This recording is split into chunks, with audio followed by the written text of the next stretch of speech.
Hi everyone, this is Philosophy for the People with Stefan Bertram and just Stefan Bertram. Once again, Ben remains very busy these days, sufficiently so that this is planned. What I'm going to do today is planned to be a series of this one and the one I'm going to do next week. And we are starting with, at least the title is Tolkien and Imperialism, Fantasy Reaction, and the Left. I put Tolkien and Imperialism on the advice of a friend in that kind of title would get people to click on the video. But perhaps more aptly, the title of this video should be Tolkien and Spengler. Spengler being an early 20th century reactionary who I think in his work very much embodies the same worldview that Tolkien puts about in Lord of the Rings. That obviously, as Tolkien was writing about a fictional world, he can kind of just make himself right in his own world. While with Spengler, he's kind of confronted with the real world, the reality of it, and we can more broadly say he was wrong or incorrect. So, yes, going to talk about that today. Yes. Tolkien's account of history is one I think is really obviously fundamentally reactionary and regressive. Fundamental to Tolkien's account of history is this idea that the days have gone down in the West, the world has faded, and so on and so on. And this is true no matter how far you go back in any of Tolkien's prose stories about Middle Earth. Always, like even if you're talking about older tales of the Second Age, of the pursuit of the Silmarils by the Noldor, you still have a situation where things have fallen, have become less than the earliest days before the rise of Morgoth, before Sauron was a twinkle in Morgoth's eye, and he was just going about being a nice guy. Before the sun was made, and so on, and it's a constant fading, and this fading is cyclic, but in the sense that circling the drain is cyclic. So you have, for instance, so in the Lord of the Rings, at the start of the books, the situation is very much faded, declined. The free people of Middle Earth are in a great state, in a very poor state, in a great state of terribleness, I meant to say.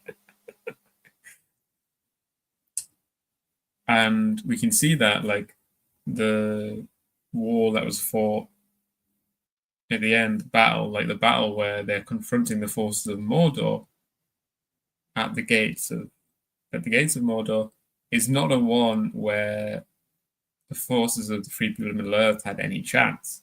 And notably, it's not the free people of Middle Earth that's there. There's one wizard, two hobbits, an elf, a dwarf, and then several hundred men against tens and tens of thousands of orcs that would very easily crush them. Compare that to the previous time the free peoples of Middle Earth confronted Mordor in the War of the Last Alliance. That was tens of thousands of Númenórean soldiers, men, and elves. And they're only saved by the brave actions of two hobbits. And this is a fading where at the end of the books, Gondor is revived, the world is revived, things have got much better by the end of the books, but it's still in a faded position, and we know that these ancient deeds will never come back, that the world has become more comfortable, but never again will the great majesty and beauty and magic of, say, the Elven realms ever be revived. We know that these realms are fading, or it's told us explicitly that by defeating Sauron, Galadriel's ring will stop working, and that will lead to the fading of her realm. And it's interesting, of course, old people will tell you that it was better back in their days, and as we'll get to later in the discussion of this, because a large part of this discussion is also going to focus on how this account of history lines up with the real world. This is not the nostalgia of distant generations, but we know, or at least we have very good reason to think, that these previous ages were not faded ones, were really better than the present time, because people like Elrond were there.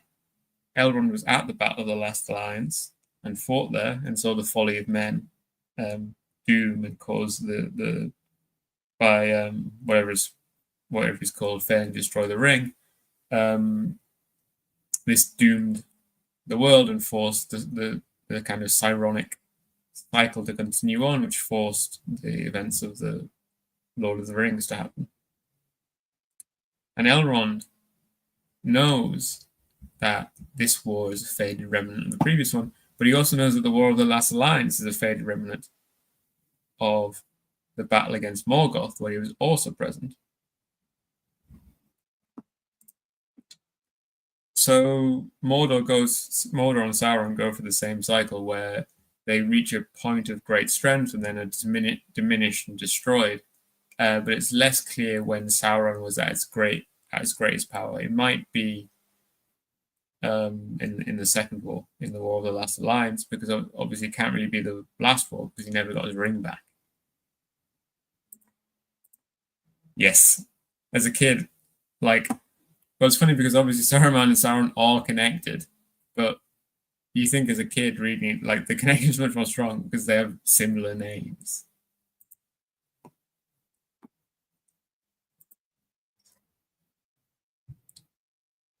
And the relevance of this sort of text and why it's so interesting now, perhaps more interesting even than when Tolkien wrote it at the time, was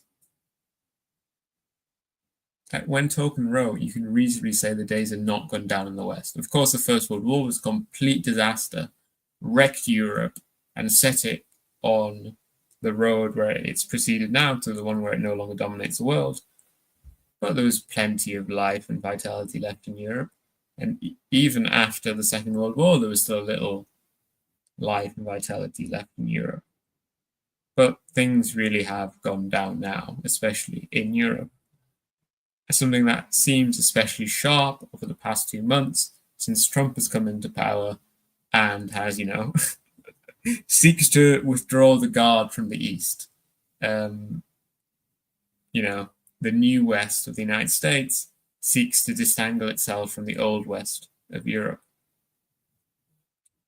For a time, the days were going down in the West in the sense that its global power was declining, Europe's global power was declining, but at the same time, the status of ordinary people increased. This was the social democratic project in Europe, where the empires of Europe were slowly abolished, and this was meant to lead to kind of a reward among normal people, where they would be increased in status. And the final kind of giving out of this was in the early 90s, where there was a peace dividend, where military budgets were massively cut after the USSR was unfortunately defeated. The Old West, Europe, is now trying to revive its hard power after this apparent betrayal by the United States, but it all seems very much too late. And why these stories about the decline of the West seem so relevant now.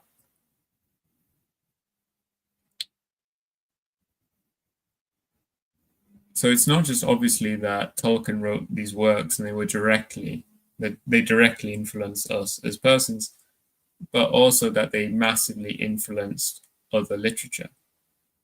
Powerful literature does not exist separately from the world, and while our present moment is reflective of themes laid out in Lord of the Rings, we can understand our world better through thinking about Lord of the Rings. Our present moment also directly uses Lord of the Rings to understand the world. Lord of the Rings is very much prominent within the Ukrainian, Russian, American, and Italian right wing. And, much to the horror of Tolkien, if he was around, Lord of the Rings has become part of the universalized global bigness of the world. I'll talk about this more later, but Tolkien wished to kind of give the disenchanted Saxons of Northwest Europe their own mythology. Part of encouraging Britain, the Saxons, to turn away from great empire towards like the care and deep rootedness of their own nation, and was also warned about kind of global cosmopolitan culture, but then so influential was his own works that they became part of this global culture. And not only that, they're more influential outside of the original circumstance, where Russians and Ukrainians are far more intensely into Lord of the Rings than British people are. My main suggestion today is that Lord of the Rings is highly Spenglerian. That's a hard one to say. In its structure, in large part, this revealing is done for its own sake. It's interesting to talk and think about how these themes are reflected. We're, just doing straightforward literary analysis. But once it's accounted for, I will return to discuss the relevance of these themes in our present moment, as I've already been doing. It's important to remember, to note, to hold the truth of that literature can be beautiful and reactionary, and there can be even much that can be taken from it, and that literature still be reactionary. Reactionaries often regret the wrong things and wish towards the wrong things, but can provide a useful model of the world, one I think which is less tied up in mainstream ideology than conservative or liberal theories. Conservative liberal mainstream ideology is. Yes, very much so. And there's also those weird articles recently from the American right. Lord of the Rings was massive in Italy, originally in its first generation with the hippies and so on. But as I'm sure we all think now, hippies were not exactly like the great ideological revolutionaries of our past that put us on the real path. Well, I think it's useful to kind of distinguish what's going on there when we mean imperialism or imperialist. It's perfectly reasonable to say that Tolkien was a racist, but he wasn't interested in British imperialism. So I think we can denounce him for the things you're saying here. Not liking brown people, plausible enough, but that doesn't mean then he's an imperialist. Tolkien wanted instead petty nationalism. I'm mostly relying on here a text, an academic paper called Spenglerian Tropes in Lord of the Rings 2016 by Potts.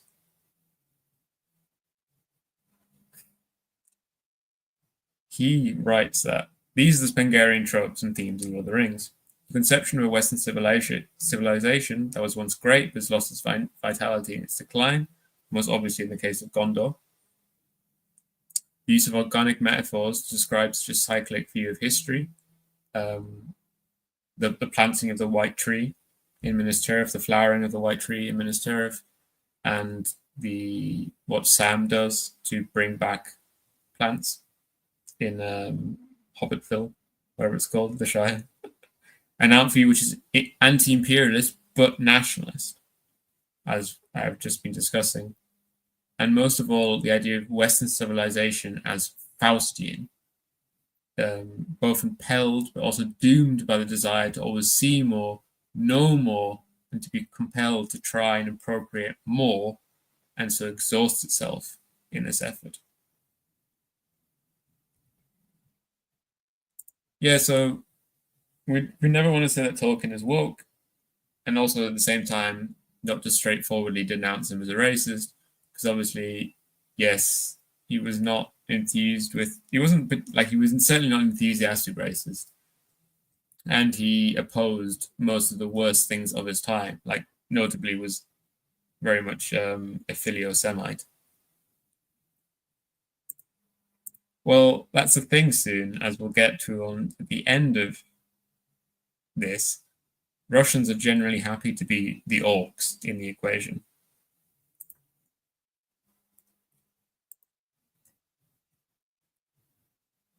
Demutation. Demutation? I don't think that's how it's pronounced, but sadly I don't have anyone with me to correct myself. Or fading is an omnipresent mood in the Lord of the Rings. I've already mentioned this. Fading, present in the three great wars witnessed by Elrond. But it's also notable that this fading is embedded in kind of the successes, in the qualities that make it great. This is why it's a fading, but also cyclic fading. Even the elves, who most of all, I think this is kind of one thing that's been somewhat lost in later interpretations of the elves.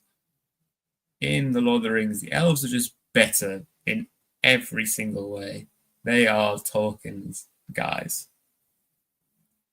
And of course, they still do bad things. I'm not really in the Third Age, but in the Second Age. I mean, in the Third Age, in the Lord of the Rings, what they seem, I don't think Tolkien meant them to seem this way, but what they seem like is enormous fucking cowards. Such cowards that Peter Jackson in the film in Helm's Deep had to invent the scene where Elrond sends some soldiers to come help at Helm's Deep. In the books, Elrond sent 0 soldiers to help anyone at any point in the Lord of the Rings. But even the elves can't escape this internal historical logic. Their effort to prevent decay while still living in mortal historical Middle-earth leads to them becoming embalmers, as Tolkien says. They try to create this beautiful, sure civilization, but this is only possible by fading deeper and deeper into the woods.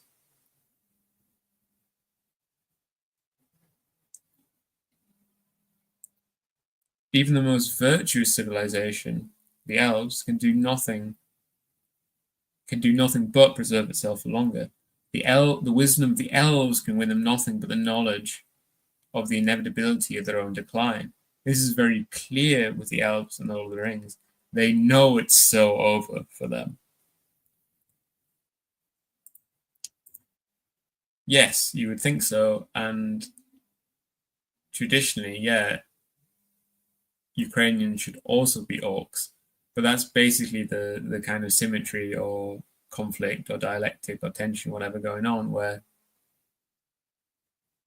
the Ukrainians are seeking to become the elves. They wish to be part of the normal modern West, though, of course, as we all know, that's not going to happen for various reasons.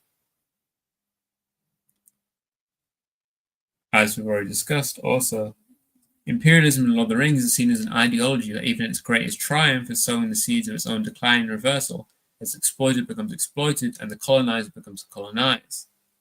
Numenor, the guys that Aragorn is part of, and so is Gondor and so on, Numenor always made its own doom. It does so over and over again.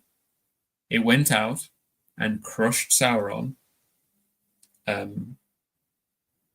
This is before even the War of the Last Alliance. Sauron was just kind of like doing shit, I think, like in the early Second Age. He was like kind of just doing shit.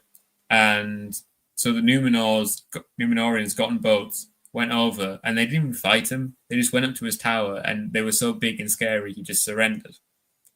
But it's only because they went out and did this imperialism, which was the start of their empire upon the continent of Middle-earth, start of their colonies and so on. But this is exactly why they fell, because they took Sauron back to that island as a prisoner, and as a prisoner there, he convinced them to engage in the folly of Numenor, where they got on their ships with Sauron and tried to attack heaven, basically. They tried to sail their ships to heaven. And Soon has put in the chat here, what the fuck was Sauron thinking was going to happen when he got on this boat to attack heaven?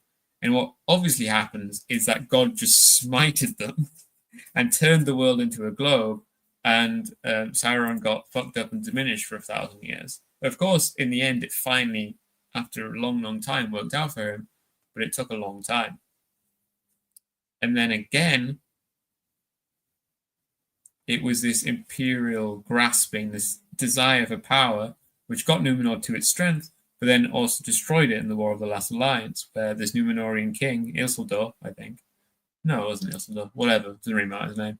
He took the ring, as we see at the start of The Lord of the Rings, and wasn't willing to destroy it because he wanted its power for himself. Potts also highlights in his paper how their imperial infrastructure is used against them.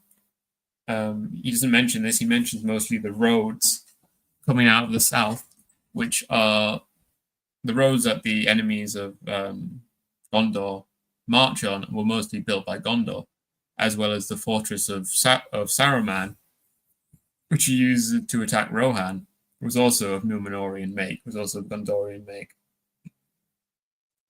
But also, perhaps most obvious of all these fucked up places like Minas Morgul were also originally of Númenórean make, were originally of Gondorian make. The only exception, the only one that Sauron actually built is Barad-dûr, his big-ass tower.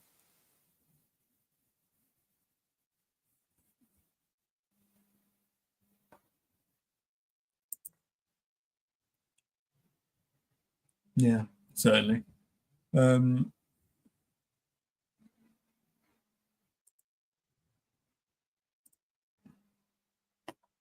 wondering, was that stuff kind of up and going by the time Tolkien was writing?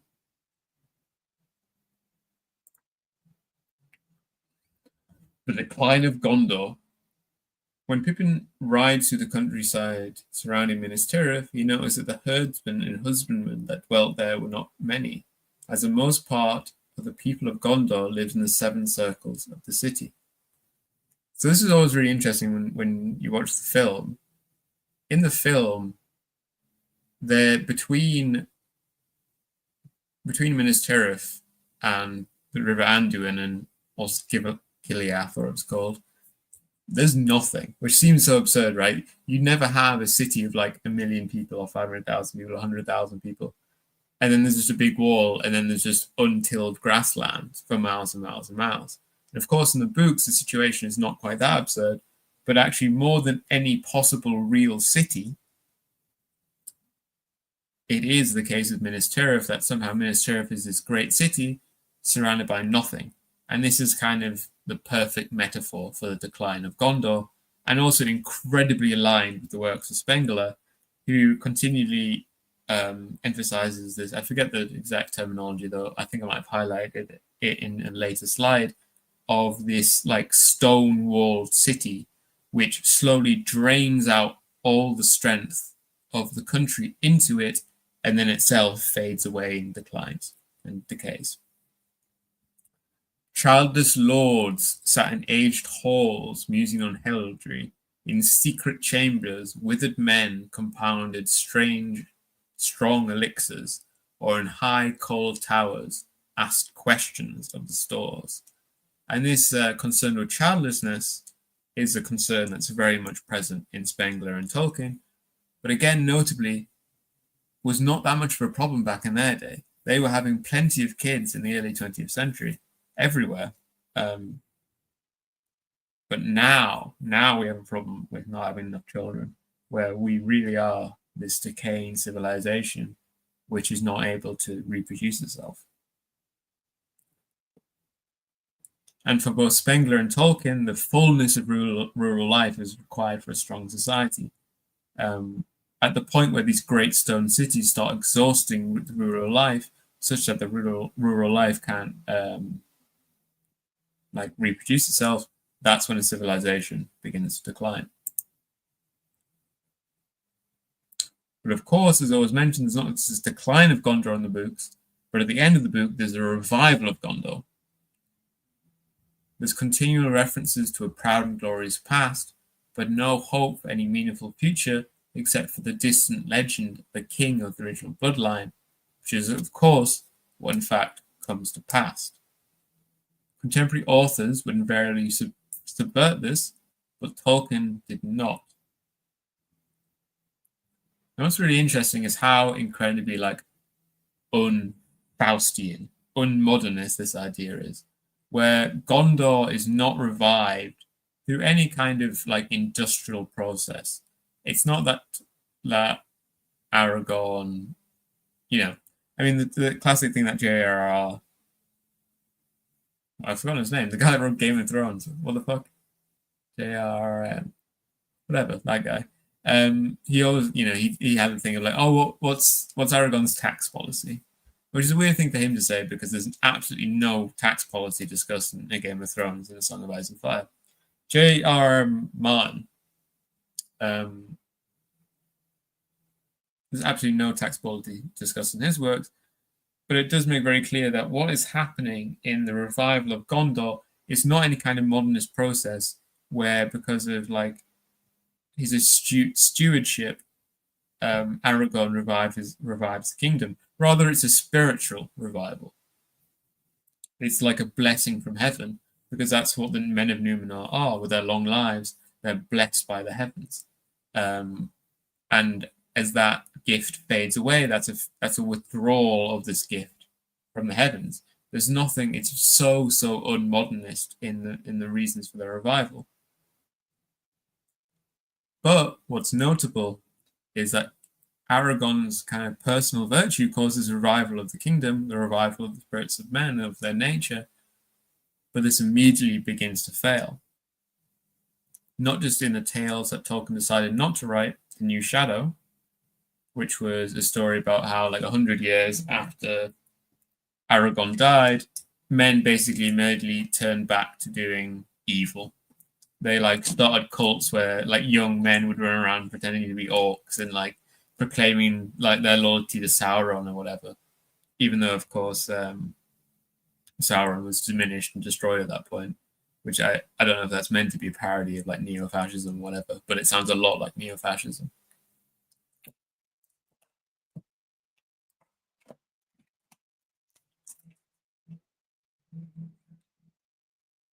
But yeah, also basically a couple generations after Aragon, who lived hundreds of years, and his son who lived hundreds of years, or at least 200 years, their line goes back to being like 80 or 90 years old, which is basically the setup for these men eventually transitioning into becoming the men of our age, which is kind of the point of the Lord of the Rings being this mythic history of our own era. But in the count of years, I've already said that one. Oh, right, no, I haven't. But in the count of years, Aragon lived long, but less than the years of his ancient forefathers. So even though Aragon, in the Third Age, is far and away the most virtuous man of his time, he doesn't have anything on his forefathers. He lives 250 years, I think. His forefathers lived 400.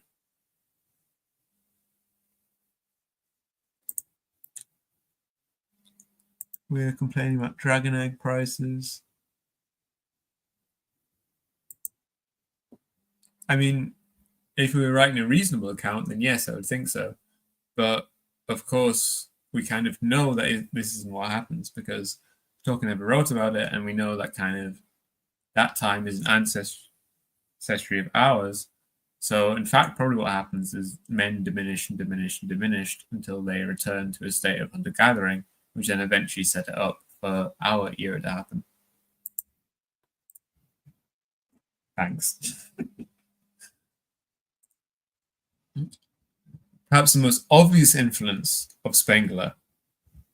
To be clear, when I'm talking about the influence of Spengler, I don't mean he literally influenced Tolkien, though he might have through secondary sources. But this is never a question where I don't particularly worry about like whether one literally influenced the other, but rather just does it seem that way? Can we draw out the similarities? Like the actual facts, I don't think really matter. Is the identification of the Faustian impulse, the desire for progress, the desire to always understand more, to possess more, to know more, one which possesses us in the West, or it should. I hope it still does. It's very much something that possesses me, and I think it's very much for the best, and is essential to the progress of capitalism and reaching socialism and so on. But for Tolkien and for Spengler, the Faustian impulse is something demonic and immense, and is represented by Sauron and later Saruman as well. Saruman falls to Sauron because he wishes to seek far. It's in his use of the ball, very bad with specialized terms, the far-seeing magic ball he has, from looking into that year after year, and then Sauron looking back upon him, is his desire to know more that he falls to Sauron and so makes his own doom. In his arrogance and his desire for power, he destroys himself and ruins everything he has, and diminishes and dies in the end as a man in essence. So if you read the paper, I'm not really going to go into it. But if you read the paper, basically Tolkien did read someone who was very heavily influenced by Spengler and spent a chapter talking about Spengler. So Tolkien read that chapter, but there's no evidence he read it directly. But again, I don't think it really matters. The destructive drive towards progress is one of the most obvious themes of Lord of the Rings, such that I don't think that much time needs to be spent on it. But what is more notable is what this requires then. What does Sauron and Saruman and the forces of evil and Morgoth and so on then require of the free people of Middle-earth? Bigness is required of the free people of Middle-earth. Tolkien admires most of all in the Third Age, which most best fits with his counting of the world, is the hobbits. But the hobbits couldn't defeat Sauron. Well, in some sense they do, but only because of their collaboration with Aragorn and the bigness of Gondor are they able to see. Palantir is a seeing eye. Of course, I should remember Palantir because it's now the name of an evil US company who does evil things.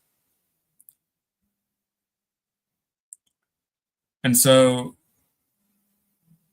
Tolkien wishes virtuous people not to aim towards bigness, but to aim towards like an embeddedness in their land and a happiness with kind of their own homeland and so on. But of course, when there's evil forces out there, then bigness is required of you.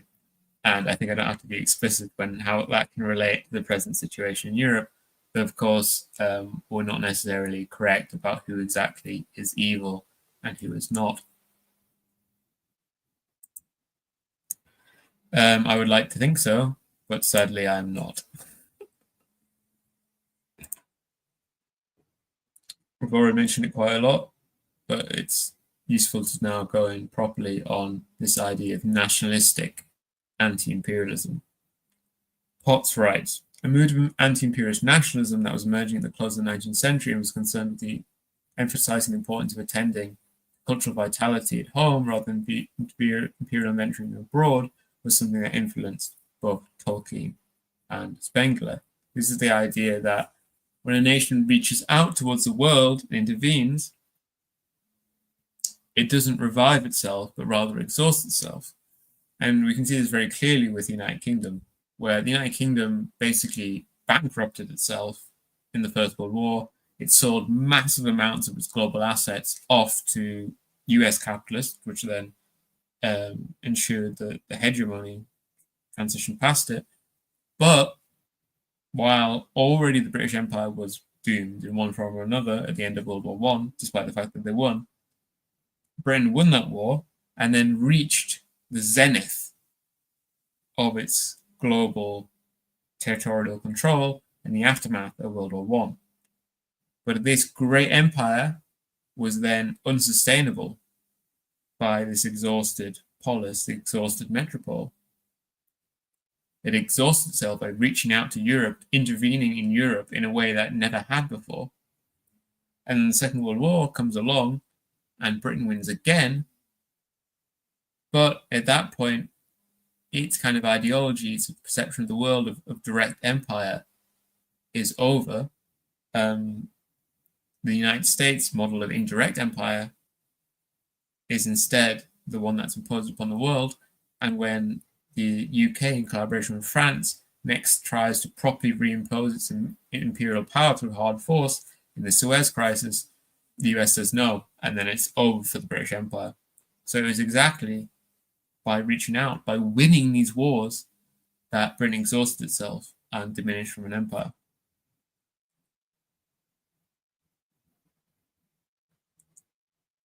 Such anti-imperialist nationalist pride, which rejected the equation of greatness with bigness, is evident in the mythos of Middle-earth, in which Tolkien wanted to create a literary word, as he put it, redolent of our air, the clime and the soil of the Northwest.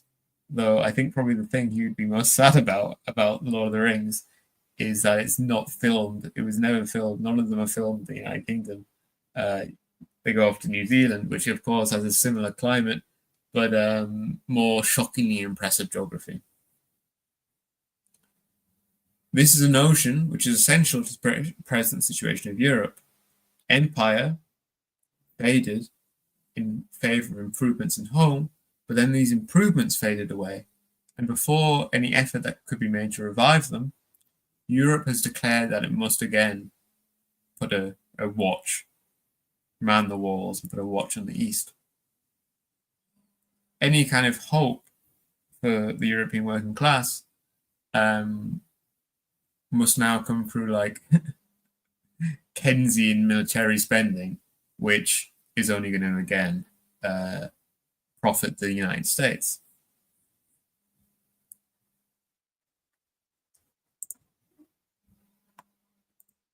Yeah, I mean, of course, I know you mean diminished present. So, yeah, of course, Tolkien was very, very Catholic.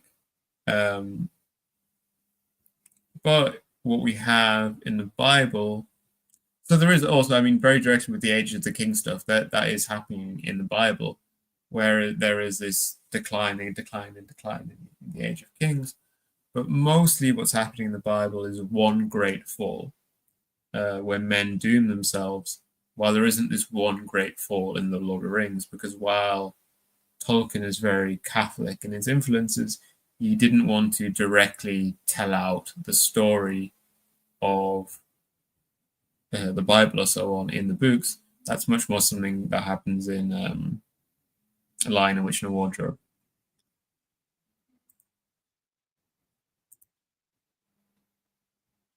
Yeah, like also, I mean, there's a classic racist desire for the United States not to engage in imperialism, because the United States, due to its kind of republican kind of legacy, feels the need that if it conquers some province, it needs to at least some degree integrate the people there. But if the people integrated there are of the wrong sort, then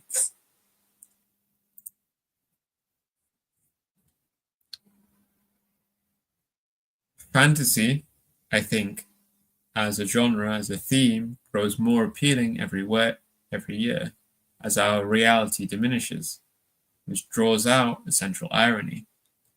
That Tolkien wanted Lord of the Rings to provide a mythos to disenchant factions, and this in large part worked. I really like that if you Google something was like, when was the last time an elven army was raised, you get presented to you an answer which just as if Lord of the Rings is mythic history of our world. The top answer is always Lord of the Rings, and it's presented in this kind of mythic historical way. Of course, if you're a fine user of the internet, you can distinguish. But say if we put Tolkien on the internet right now and got him to Google stuff like this, and him not knowing, what was Wikipedia and what was actual history, and which was, TolkienFandom.com or whatever, he wouldn't be able to distinguish these things, and it would seem like Lord of the Rings has just become part of our mythic history. But it did not work to entrench the Saxons in their land. Instead, Lord of the Rings has become a universal fantasy, one which allows us to escape the reality of our present circumstances. It allows us to denounce others as orcs, not to focus on our own revival, but to denounce others as orcs, or to denounce particulars, well, not necessarily denounce, but kind of make diminutive certain sections of your own population by saying, oh, they're just the simple hobbits.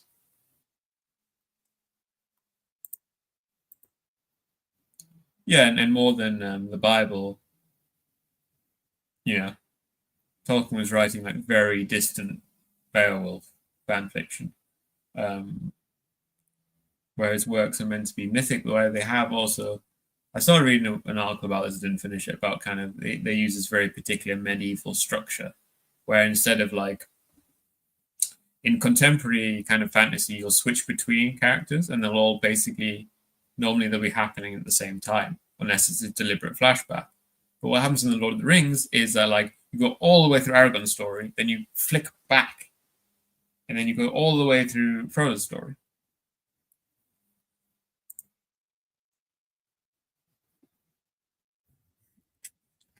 Elves and orcs in the Eastern Bloc. To go back finally to the thing I mentioned, I would show to soon earlier on. Generally trapped to the last ring bearer, a very popular reinterpretation of the Lord of the Rings, which reconstructs the direction of Tolkien's work in Russia. This work, The Last Ring Bearer, is from the perspective of orcs, who in The Last Ring Bearer are just like a kind of men who are, rather than being under the thrall of the elves, are instead a free people who wish to turn towards industry and technology and progress and so on. And the rings in The Last Ring Bearer were just made as like a distraction for the elves, while the orcs focused on industrial progress. This text makes the orcs, who in Tolkien's text are the generative projects of some kind of Faustian process, they're like horribly corrupted elves who were created in this struggle to grasp from the gods the ability to create new creatures, which is not something which even Morgoth, never mind Sauron, has access to. And so whenever they're trying to create trolls or orcs or whatever, they can only do so by corrupting and decaying and making worse, but under their control, the things that were created by the real god.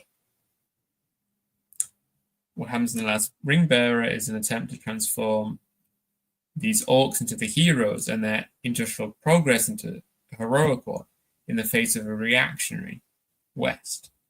In the contemporary form, this is best expressed in the Orc Song of Mikhail Elleros, who spliced the alternative victories of Mordor over the West with the victories of the Soviet Union, before locating loss of Orkness as a reason that Russia has failed. I'll get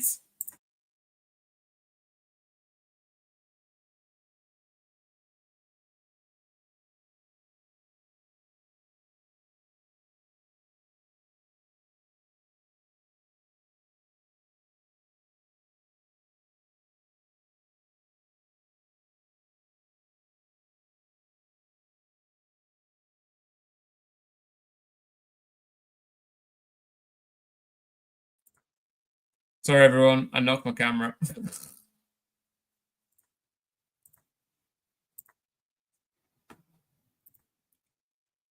But yeah, you should listen to that song. It's crazy. I'll read the lyrics at the end.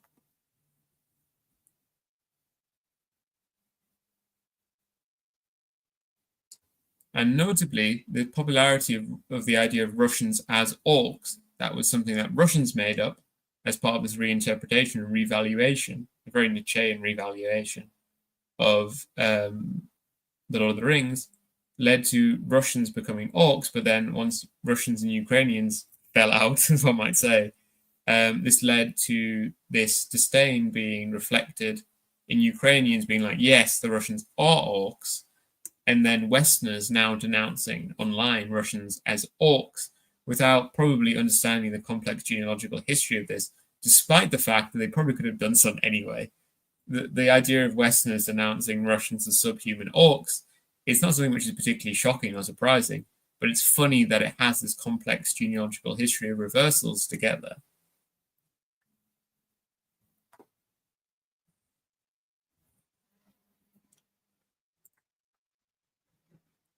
Russia and Ukraine as a source of vitality. This is the stone-built, petrifying world city, was the exact phrase from Spengler from earlier.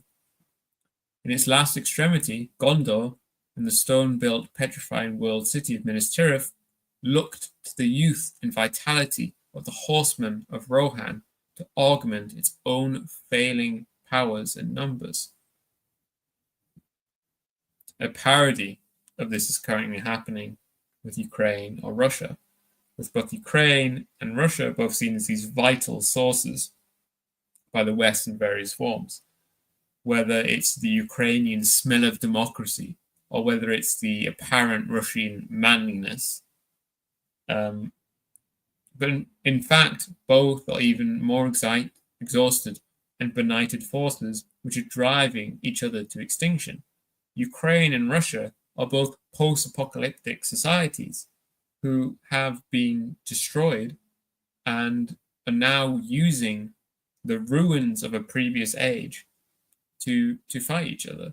They're using the wreckage of the Soviet army to bombard the wreckage of the Soviet infrastructure.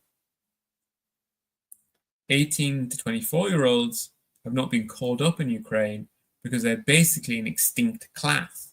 And the situation in Russia is not much better. It's funny when kind of fans of Ukraine, though I imagine fans of Russia do this too, but I don't see it as much, talk about Russian social problems. And Russia has a lot of social problems. But every social problem that Russia has, Ukraine normally has exactly the same social problem, but a bit worse. Russia has a terrible birth rate. Ukraine has a worse one. Russia has a bad life expectancy. Ukraine has a worse one. Russia is a poor country. Ukraine is a poorer country. Russia has a Nazi problem. Ukraine has a bigger Nazi problem, and so on and so on. Russia is only being refreshed by draining its Central Asian periphery, which comes with its own extensive list of problems, most notably the problem of Islamist terrorism.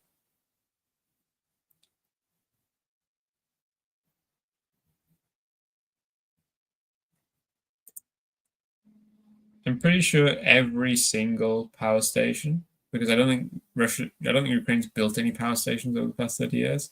I think every single power station that Russia is attacked in Ukraine was built by the Soviet Union. Every bridge almost was built by the Soviet Union, and so on and so on.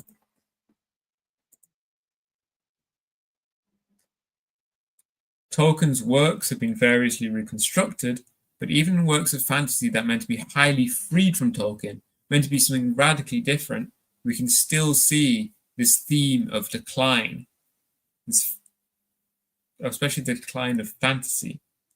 So if we look at the works of Abercrombie, which are meant to be this radically reinterpretation of traditional fantasy, of this grim, dark fantasy, where no one is noble and no one is kind and no one is reasonable, and if they are, they get fucked. The theme of decline in Abercrombie's work is partially inverted, as what is declining is the fantastical elements of the world as the world progresses. But if we think about it, this is not as big a break as the Inheritors would like. Rather, that seems exactly what's happening in The Lord of the Rings.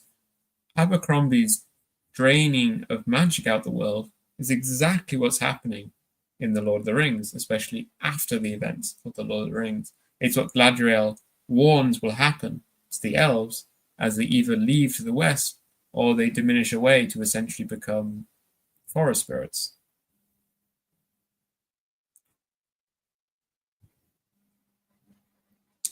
The other main reinterpretation is to make things truly cyclic, which is best embodied in the Wheel of Time series.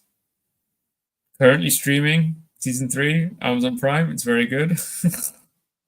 Go watch it, or even better, torrent it and then watch it. It's very good.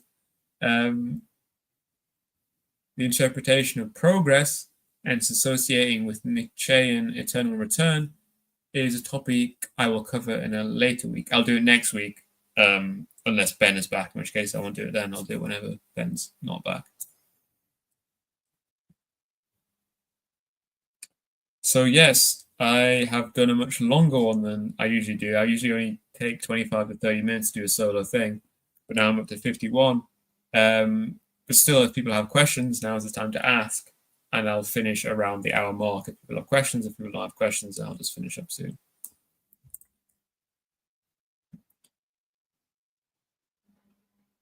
Kilgore Kraut says, I mean, the methodology around Azov and with the Avastol siege, biggest steelworks on the planet built in the Stalin era, running only at 20% capacity before the war.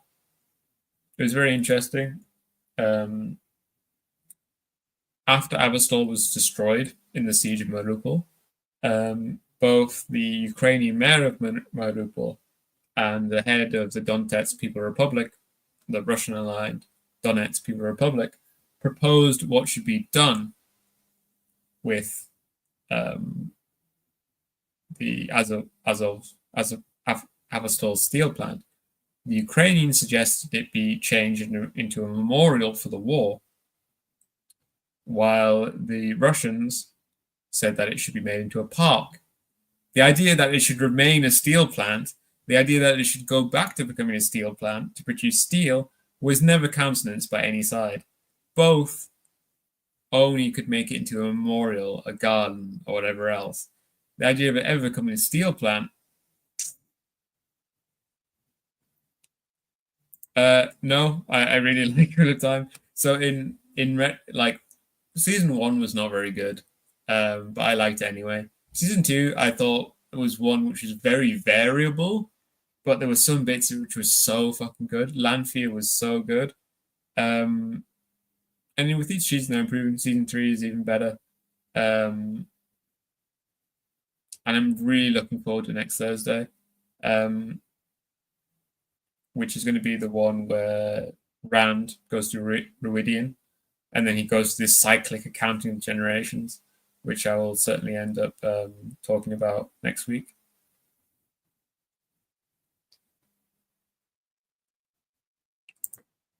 Can I get an overarching point?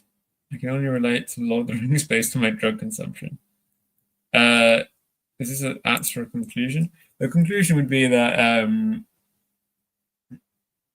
the works of Tolkien express a Spenglerian concept of history, which is a process of continual decline, which is cyclic, but in the sense that circling the drain is cyclic.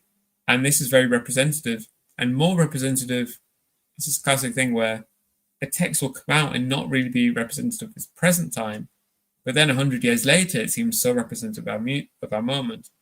We are living in this kind of declining, childless present where we all rush into the cities and we can no longer imagine doing the things our ancestors did. I was in Durham recently, which is a town in England, where the railway station is on top of a hill, which is really great because it means it's kind of out of the way of the town, of the city. It doesn't pollute the town of the city. And this is possible through a massive, massive viaduct. I was like, if we try to build that now in the UK, it would take 15 years to build and cost hundreds of billions of pounds. And it's not that we've lost the technique of building these things, but rather because of our decline, especially in the West, in the Old West, in Europe, it becomes so much harder for us to accomplish the things that we know we can do.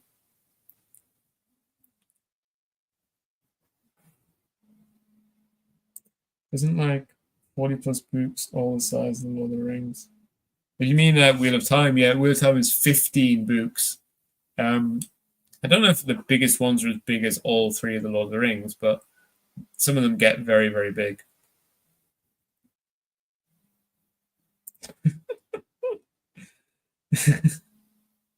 Well, Mick says in chat about weed and hobbits and so on, which is of course very much how it's been reinterpreted since the hippie generations. I don't know if you're a fan of the books, Matt. But I think if you aren't a fan of the books, then there won't be a problem. You'll enjoy it. The only problem is if you're a fan of the books and you really don't like it when things don't happen in the books happen in the series. because in that case, you will just get annoyed because it's not going to stop. There's always going to be things different. But there's just some great bits. There's a really great scene where there's been a complaint for a long time in the TV show that they don't really get into the difference between men and women using magic. But there's a great scene in episode 2, which the actor who plays Rand and the actor who plays Moiraine actually helped co-write, where the two of them discuss. Rand is like, Moraine's like, oh, why are you using a sword? Why don't you use the source, use the power? You need to learn to master it. And Rand's like, my problem's not mastering. I can embrace it whenever I want. I feel, and really, he feels like a man dying of thirst. He's denying himself drinking from the source. But he doesn't want to because it's filled with filth. And before he mentions that filth point, Moraine's like, oh, I can understand that. And he's like, well, can you understand that this sweetness that you just want to drink and drink and drink about is also completely full of this corruption and filth? And yes, it's a great scene.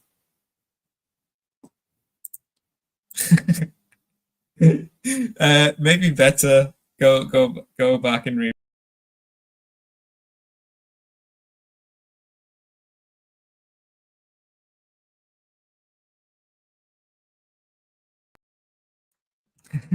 I'm just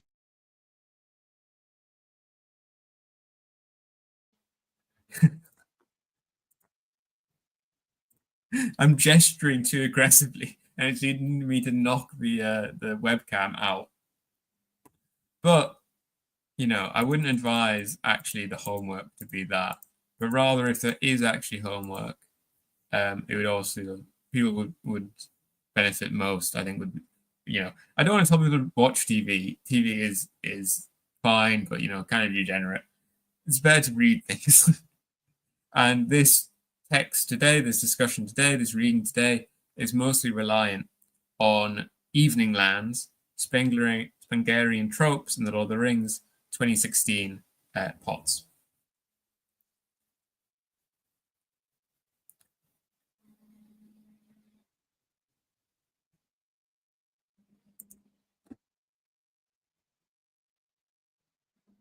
Yeah, I mean, I think it's certainly, while it has its grimness, it is ultimately an accounting. It is a classic heroic story where all but one of kind of the heroes come back, and not just they come back, but they come back to their homeland, find Saruman's there, and beat him one final time. Like, the heroes stay winning in Lord of the Rings. There isn't really like a major reversal for them. Rather, they're just kind of faced by immensely difficult circumstances. After Boromir dies, rather they're just faced with immensely difficult circumstances and have to grind through them. Oh yeah, I was going to read the lyrics of the York song.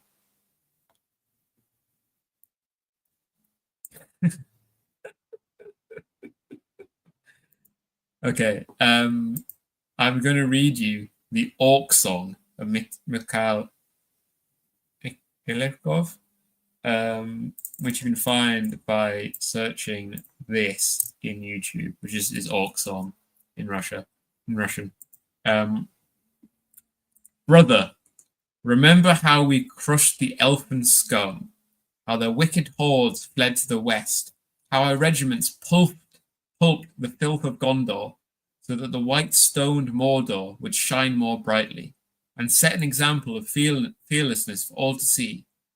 Under the stern chorale of jets, piggybacked on the fleet-winged chimeras, our red star Nazguls flew. The Gandalf youth fell to orcish swords, though they begged their enemy for mercy, gasping. Heedless of losses, eyes never shut, the steel cohorts of Uruk-hai warriors passed through the plains of Rohan, through the hell of Moria. The last elfin destroyer sank in the river Anduin. The gloomy Osligath was seized by the jarheads of the Goblin Division. How can such a thing simply be forgotten? The beaten tubular trunk of the elephant, or the hurdy-gurdy dance on the Minas Tirith Square, performed by a hobbit who'd pissed his pants. We chopped down the ents to kindle our bonfire. Doors and windows were thrown wide open, and the marauding gnome prayed and swore, while the little elves moaned, "Oh, This is fantastic. Thus ended the war's bloody phase. We won, and all that was left were the details. Trying the wizard and the criminal high elfin high command before an impartial Mordor tribunal, and our sentence was rather humane. Only Gandalf and Aragorn did Mordor sentence to death. But disaster struck, and our teacher and leader, our general secretary, Sauronvich, got fucked up one day and fell into a volcano and burnt to a crisp, and the ring's omnipotence dissolved into the volcano, and now began a time of trouble and doubts. The shameful wolves recovered strength and grew stronger. That was when a Zionist Silmarillion named Tolkien threw together his unprincipled Talmud. Historical truth vanished that day, since when we have lost the ridges, plateaus, and shelves, and now unbeatable Mordor is conquered by Rohanites and elves. It's all over now. You wouldn't wish it on your worst enemy. We've made our peace, making our homes in the far-off margins, outside in the melting snow. A hobbit has pissed out the words, "You aren't orcs anymore." We've read The Lord of the Rings from cover to cover. With brighted breath, we learnt all the lies. Of course, our Mordor is totally fucked because we're no longer orcs.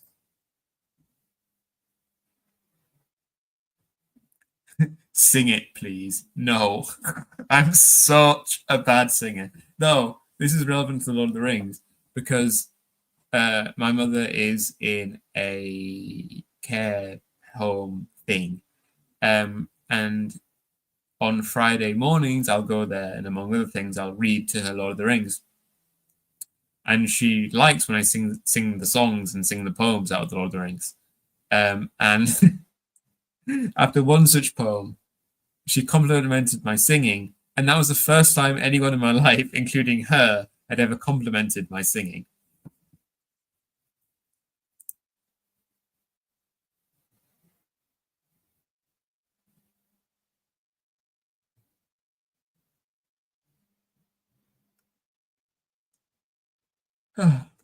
Okay, friends, I will be going. I will first be setting the outro video, though, which I will put to the cartoon outro.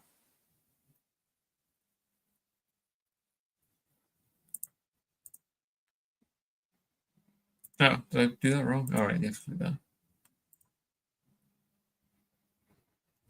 Yeah, braver men than me would have their mother cared for actually in their home.